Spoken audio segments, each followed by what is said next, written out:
Hi everyone, Frank Spangler here for Learning Media Skills, and today we're going to do another lesson on my favorite video editing software, Edius. We're in version 10, and we've been doing some lessons that are just kind of quick tips.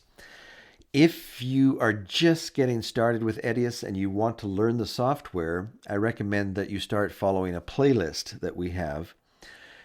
I'll put a link in the description below. It will walk you through how to just start from scratch with Edius, how to get started, how to learn how to set up your screen by moving the palettes around. I mean, we just cover everything, and then we go through a quick edit for you over several lessons. And so by the time you finish that series, you'll be an expert in Edius. And then we have the quick tips that show you how to become more efficient in Edius, and we'll be making more of those. But I thought we'd do something just a little different today, and that is kind of an over-the-shoulder edit, a quick edit using two cameras. Some of you probably know that my wife and I have a YouTube channel called Study English with Us. Actually, it's more my wife's channel. She does most of the work. I just help her out here and there. And she's doing very well. You probably notice her silver play button behind me here. And we record these with two cameras, and so the edit is a multi-cam edit. And she even adds a third line with her PowerPoint slides that illustrate what she's teaching. But we found rather than use the multi-cam feature of Edius that it has worked out to be easier for us, maybe more efficient, more accurate, more precise to edit manually. And so I wanted to show you how I set these edits up for her, show you a few tricks and tips along the way, and hopefully you'll pick up some new things on Edius as we go through our lesson. Let's get started. All right, here we are on my desktop editor. Usually my wife edits her own lessons on her own editing system, but for the purposes of our lesson here, I'm going to do this on my computer, and this will give us an opportunity to demonstrate how to start a project from scratch. So let's go ahead and hit New Project, and let's give the project a name.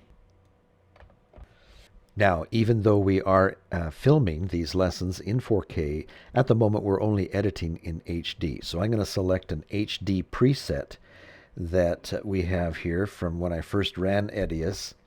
We have one, but I notice that it's here at 29.97 progressive, and yet I know that we filmed at 59.94 progressive. So rather than just double click on this and select that and run with that, I'm going to select that and hit the customize button to make that adjustment. Now you may be wondering, well, how do I know what I filmed at, what frame rate I filmed at? I'm not sure. Somebody sent me this footage. How can I know what settings to change here? Well, it's easy enough. Just go to the main source of your media. Just right-click on it and go to Properties and then select Details, and then this will give you the information. It was filmed in 4K, and the frame rate was 59.94. So if you're not sure, just check the details of the file of the media.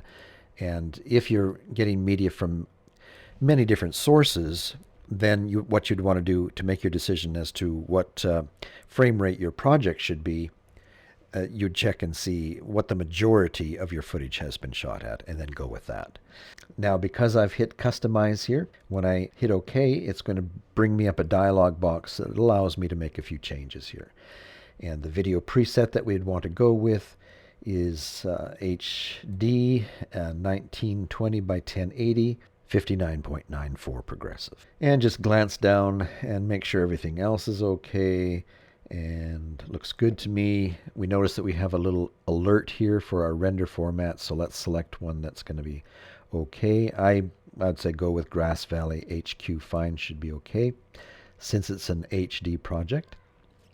And then this is just a personal preference, but I usually like to give 0 For the VA tracks, I just don't work with those, and the T tracks, and then add a couple of extra video tracks and hit OK.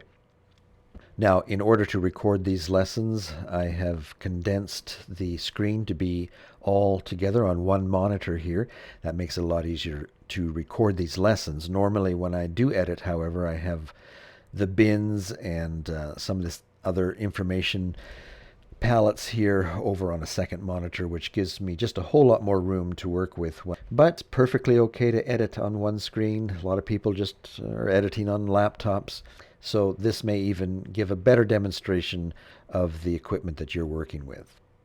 All right, so what's the first thing that we want to do? Usually the first thing I do is go over and change this to orange button there. And this puts us into the overwrite mode, which I find works a lot better for about 90% of the editing that I do. Occasionally we'll want to go back and click on that to the blue to make it so that we're editing in the insert mode, but for the most part I like the overwrite mode. All right, then I might go and open up our video track, expand it a little bit, and then let's go after our media. I am going to maybe create a couple of folders here, and so we'll say camera files. Another one would be PowerPoint, and actually that got underneath camera files, but we'll just drag it up to root, and then we'll maybe add a couple more like sequences. I like to keep all the sequences in a separate file, and so if we go up to root now, we see sequence 1 is actually in the root file. We can drag that over to sequences, and while we're at it, maybe we'll rename our sequence. So just go over to the tab here where it says sequence 1, just right click on it, choose sequence settings, and then we can name this, and we'll call it the Study English 230. Okay, and now that shows up in the tab. And anything else? Maybe graphics as another folder, and perhaps music has to be another folder. And for this simple kind of edit that we're doing today, that's probably all the folders we'll need. Let's go click on camera files and go after our camera files.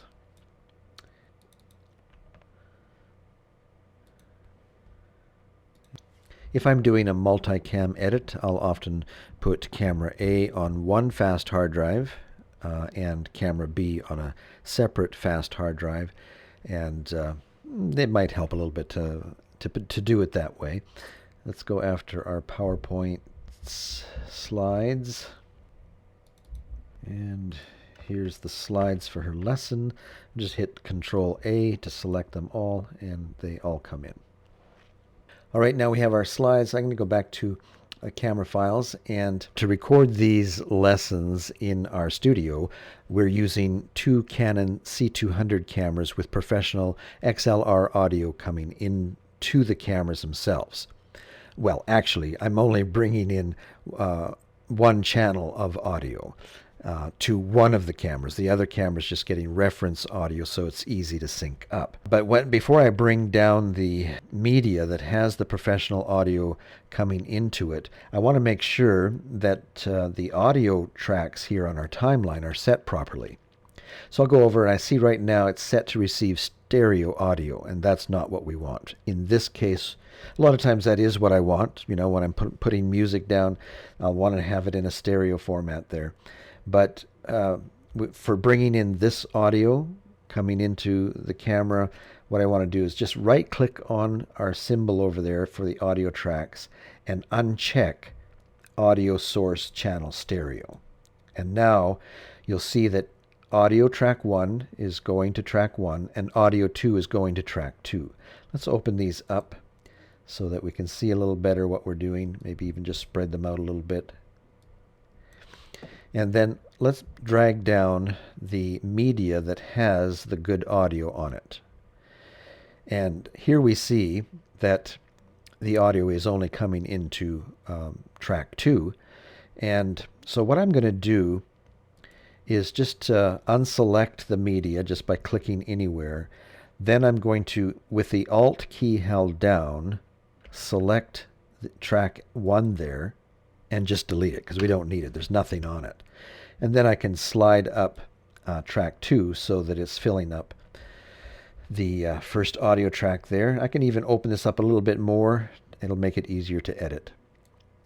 Now the first thing that I will want to do is pan that audio. So what we're going to do is go over to this little grayed out area right now.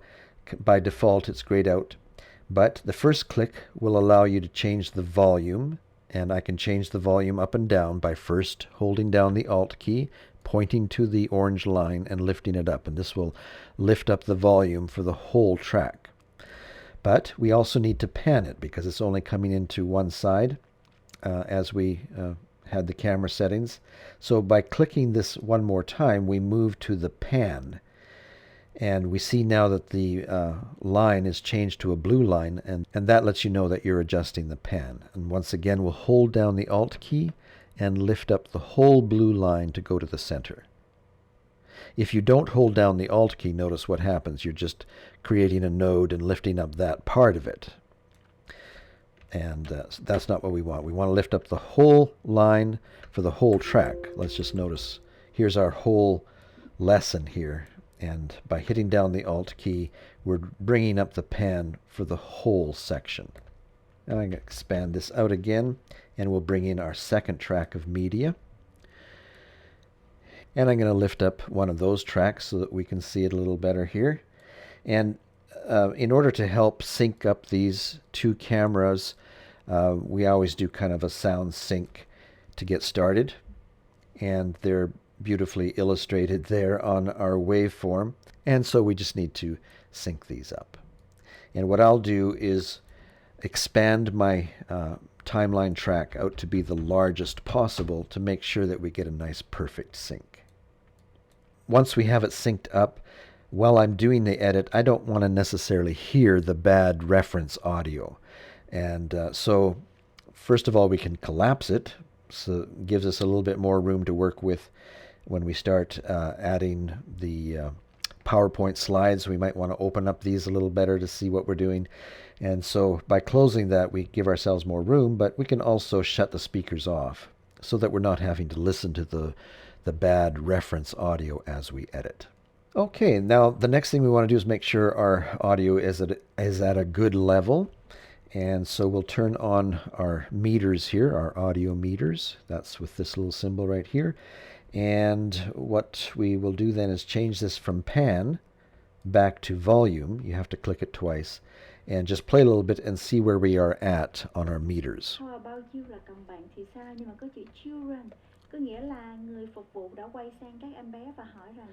Now, if you can't understand a word my wife is saying, that's because she's speaking a lot of Vietnamese while she teaches her lessons here.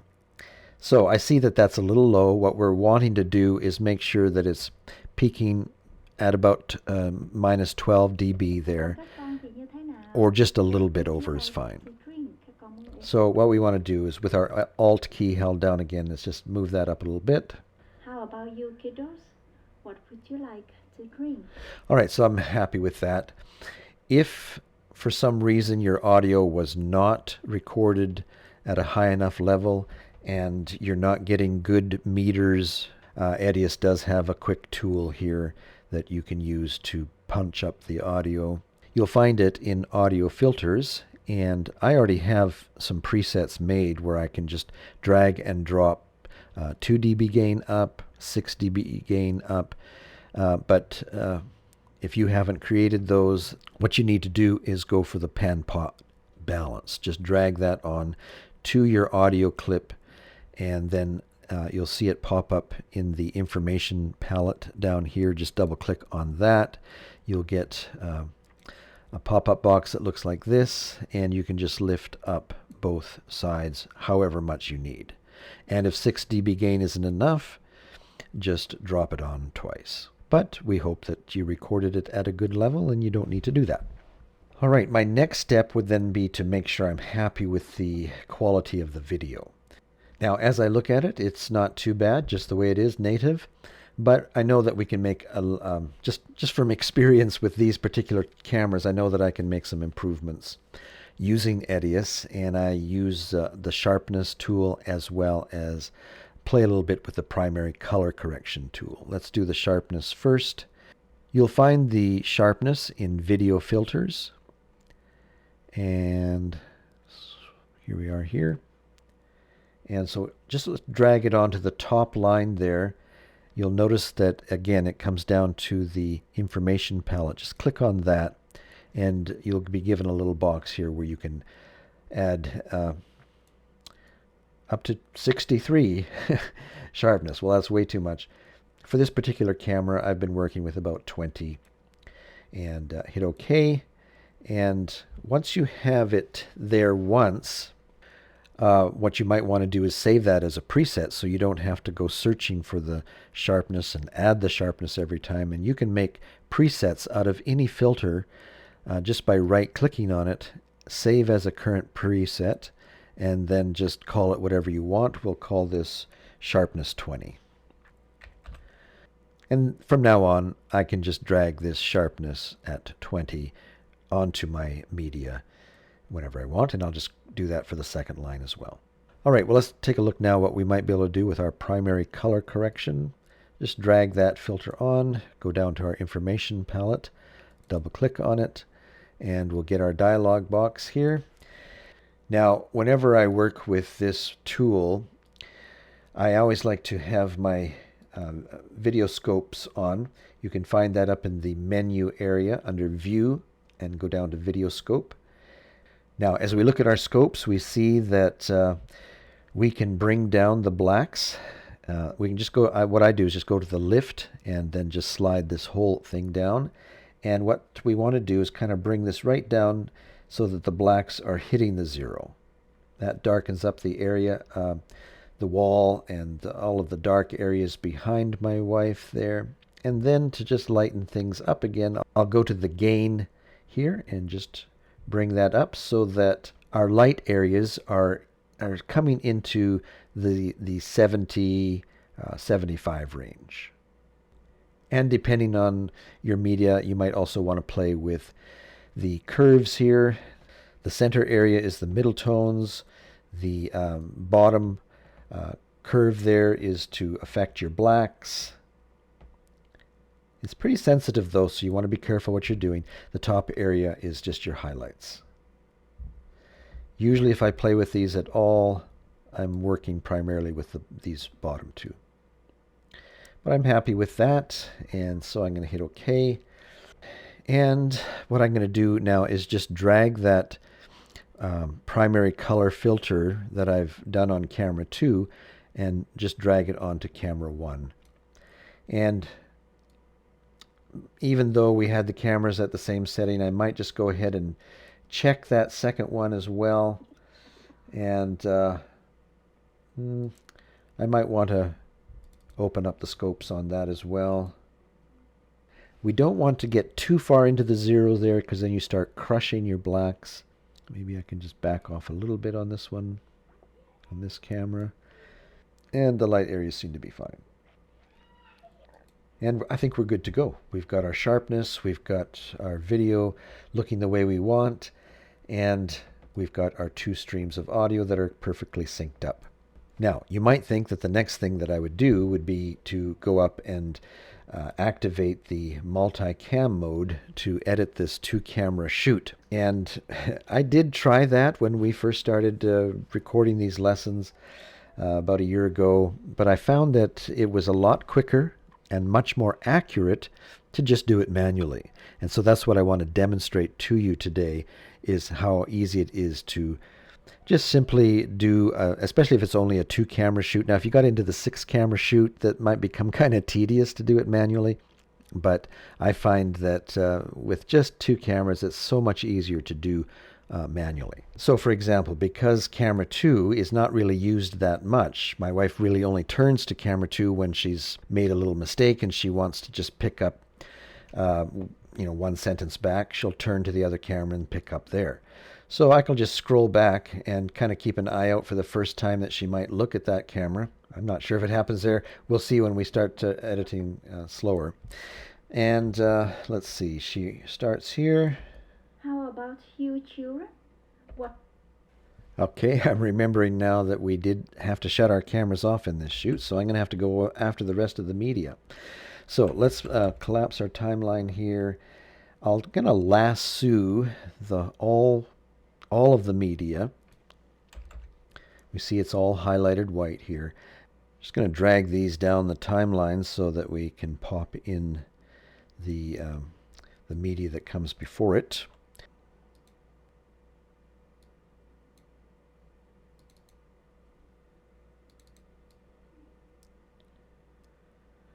All right, so I'm going to do the same trick with these.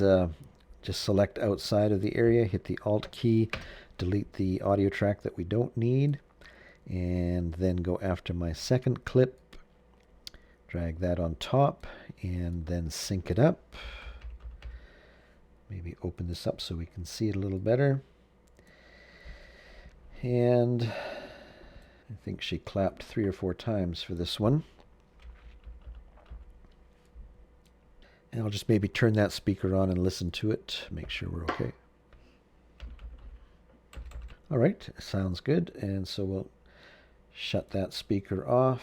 We'll collapse the track and go and pan with the Alt key held down, lift it up. And we remember that we needed to bring up the volume of the audio a little bit. Trình học Anh ngữ với chúng tôi, Study English with us. Hôm nay trong loạt bài giao tiếp của mình, chúng ta sẽ học bài số Looks 12, about good. nằm trong chuỗi.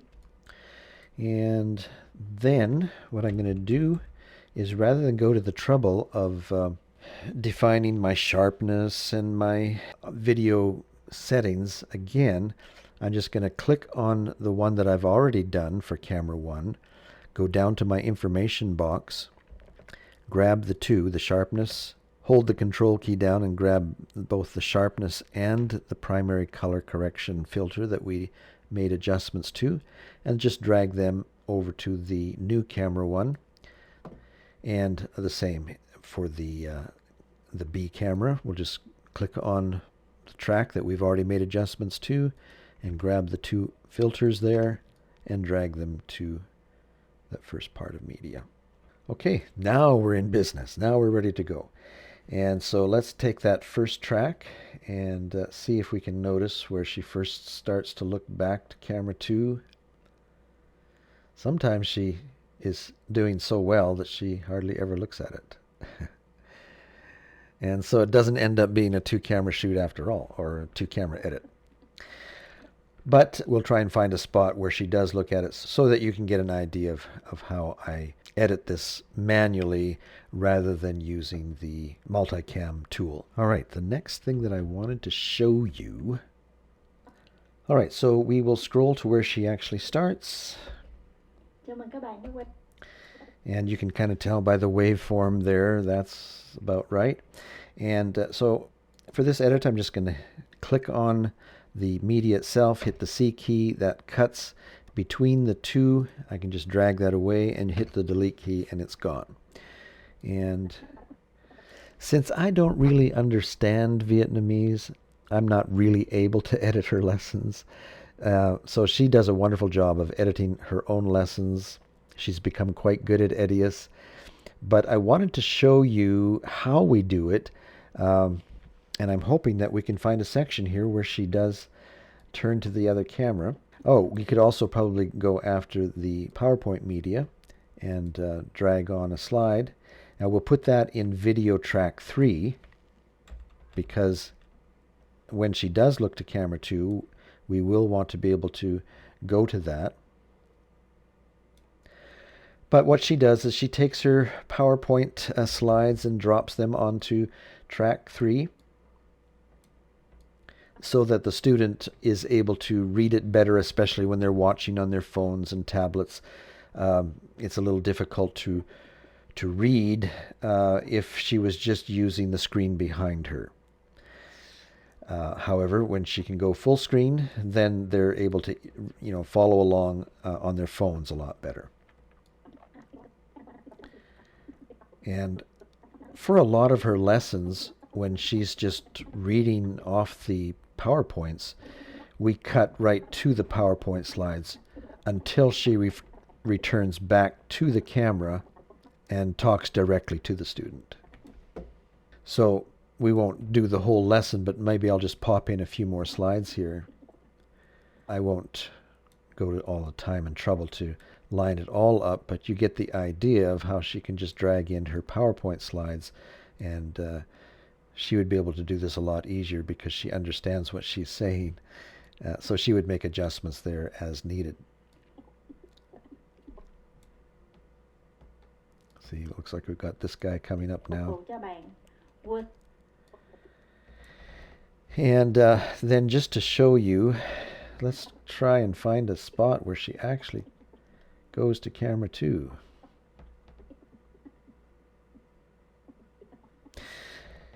Now, we got interrupted here. I don't know if it was the doorbell or whatever.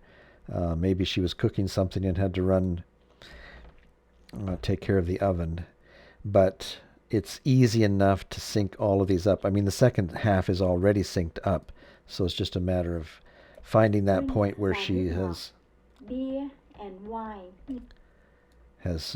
She got interrupted there. I think she maybe starts up again here.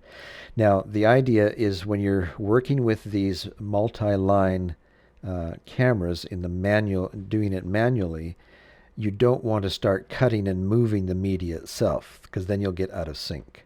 So the idea is to use the in and out points, and it looks like she's picking up here again. How about YouTube? So what we'd want to do is set an out point there with our O key. We've got an in with the I key, and now with the Alt and D key, deleting between in and out. And it just drags all of the media forward from down the timeline. And that way, nothing's going to get out of sync. This media clip here is not going to get out of sync. If we had just made a cut mark and moved our media from camera 1 over, like we edit sometimes, then the top line would have gotten out of sync. So to do these manual edits in a 2-camera shoot, you always want to use your in and out, and then whatever keyboard shortcut you have set for delete between in and out. In my case, it's Alt-D, and that might be standard. You can try that. And if not, then find that keyboard shortcut for that. So let's see if we can find a spot here to illustrate this. Okay, she's looking at the camera 2 here, so let's find that point. No. The view as a server. Okay, so we're just having a little discussion here. And probably to start up, again, she just goes to camera 2. Đây là khi mà chúng ta Looks like we need to make a little bit. Okay, so here's where she turns. So we'll just drag that top line over, and now we've got our edit. Đây là khi mà các bạn phục vụ hỏi rằng bạn có muốn dùng món khai vị hay không? Thì mình nói. And as she's doing this, she might realize that here's where she made her mistake. And she wants to start that section over again. So what she'd do is just take that from there, put an in here, put an out here, hit the Alt-D, and now she's taken care of that error and turn to camera 2. Now, before we end lesson 2, let's just see if we have a couple of more edits we could do here to demonstrate how we do this. We can just drag along here. Now, when she's editing, she'd probably listen to herself to make sure that everything's okay, and she'd be adding on her PowerPoint slides as needed.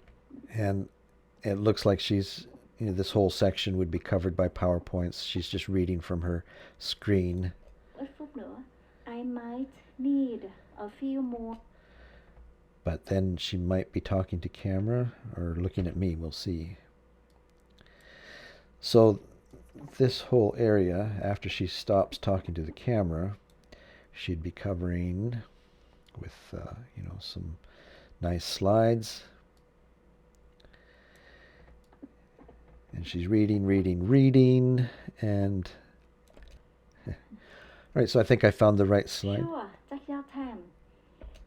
And it's here at this point. Let's just slide that back, where she looks up at the camera. Lần trước các bạn có nhớ TK nói rằng nếu mà chị S đứng một mình thì mình không có công lửa, chừng nào chị S đứng chung với chị H. So here we basically have a 3-camera shoot, if you consider the PowerPoints to be camera 3. We've got 3 lines of video that we're moving back and forth between camera 1, camera 2, and the PowerPoints.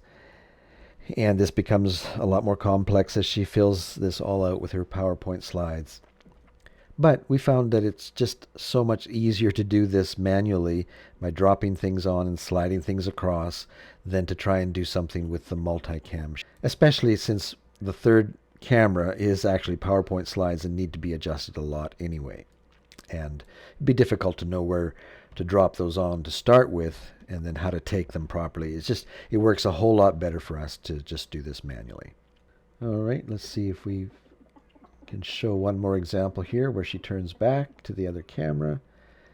And since it isn't happening, we'll just slide that across. Now you have to be careful here when you do this that you are actually rolling it back rather than pushing it back. If you don't grab this properly, like if we just happen to click on it and move it, then we're actually moving the whole media down the timeline, and that gets you out of sync.